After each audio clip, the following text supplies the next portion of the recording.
السلام عليكم ورحمة الله وبركاته. ضمان ولا لهن دابنا يمال بدوكا كجوكتان كسو دوادا برنامج كينا عن وجهد لينا قصة نبي موسى عليه الصلاة والسلام قبتيسا سدحات. فرعون أيا هبين كمت هبين ذو الحكوريو ذو حيتهاي أيضا دب كإيمان يا دولك فلسطين dabkaas oo gubaya wax walba oo ka soo horbaxa dabkaas oo soo socday wuxuu gaaray waxay tahay Masar ilaa boqortinimadiisa oo dhan uu baabi'iyo kadib asigoo naxsan ayaa Yahuudada ayuu ka soo kacay dadka riyada fasira ayuu u wacay wuxuu ku dhahay waxay tahay xalay riyaan ku riyooday ee fasira maxaa laga wadaa riyadaas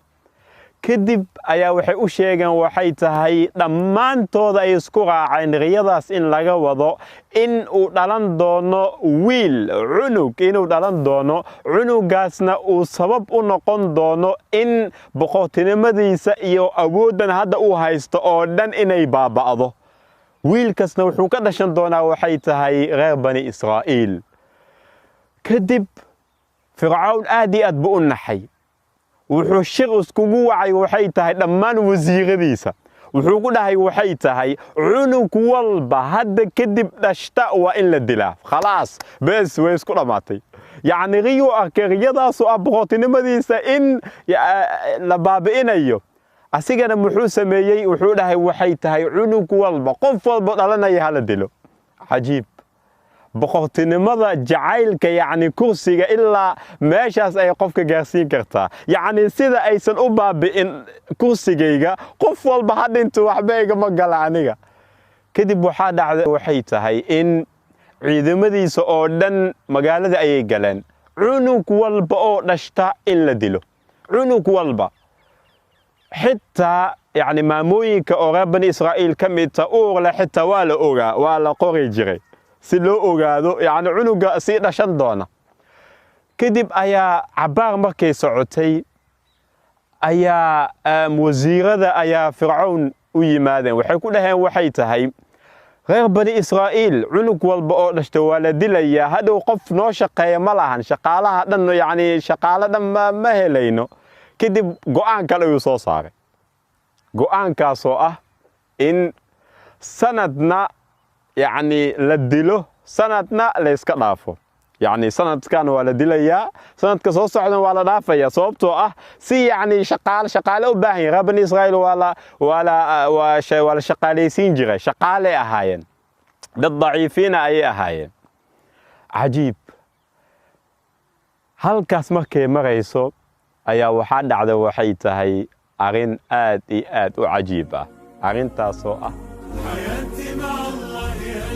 reer bani Israa'iil Fircawn aad buu adoonsan jiray wuu ku shaqaysan jiray wuu dulmin jiray amar kasto uu ku fulin jiray lama tashan jirin bal xitaa haday shaqayaan wax ma siin jirin iska badhaafbo inay go'aamada asiga uu gaaray inay wax ka gaaraan iyo wixii la mid ah ayadoo sidaas ay tahay uu amray Fircawn in wiil kasto reer bani Israa'iil u dhashto sanad la dilo sanad kale la dhaafo ayaa waxa dhashay waxay tahay sanadkii cafinta ahaa in uu dhasho nabi Haarun alayhi salatu wassalaam walaalkii weyna ee nabi Muuse alayhi salatu wassalaam walaalka qiimaha badan walaalka sharafka badan oo berito dhihi doon nabi Muuse ilaahiyo asigana ka dhig mid dacwada iyo khayrka Fircawn dulmigiisa aan baabi'ino ilaahiyo ka dhig dhihi doono ayaa dhashay wiilka mucjizada ayaa dhashay ayadoo sidaas ay tahay dadkii qoomkii reer bani Israa'iil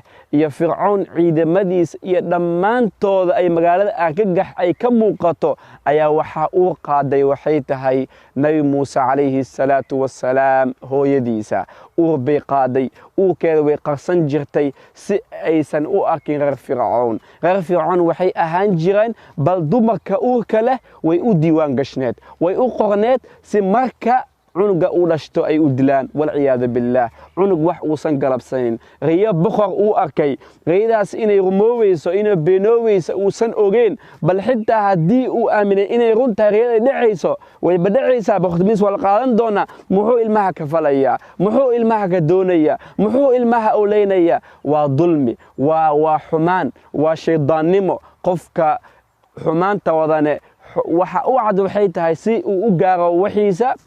wax kasta wuu baabi'inayaa nabi muuse calayhi salaatu wasalaam hooyadiisa caloosheeda way qarsan jirtay bal banaanka badana uma bixi jirin si aan loo arkin loona dareemin in ay qabto uur iyo wixii la mid ah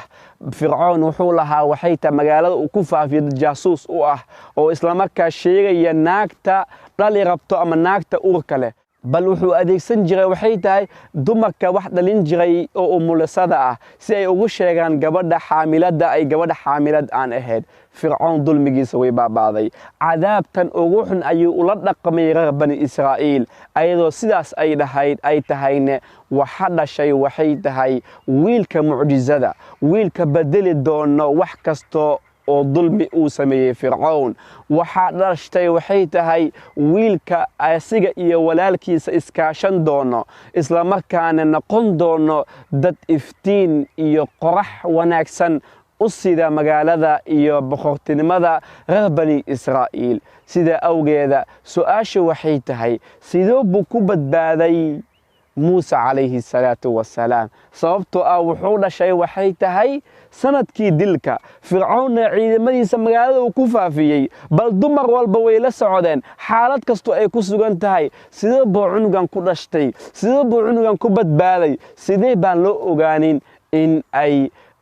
hooyada nabi muuse calayhi salaatu wasalaam uur aysan qabin taa dhammaan waxay ahaatay ilaahay subxaanahu wa tacaala doonistiisa bal ka waran walaalayaal hooyo uur leh uurkeeda ay u dhibaatoonaysay dhib badan ayuu kala kulmaysay isla markaasina fircoon dulmigiisa iyo xumaantadiisa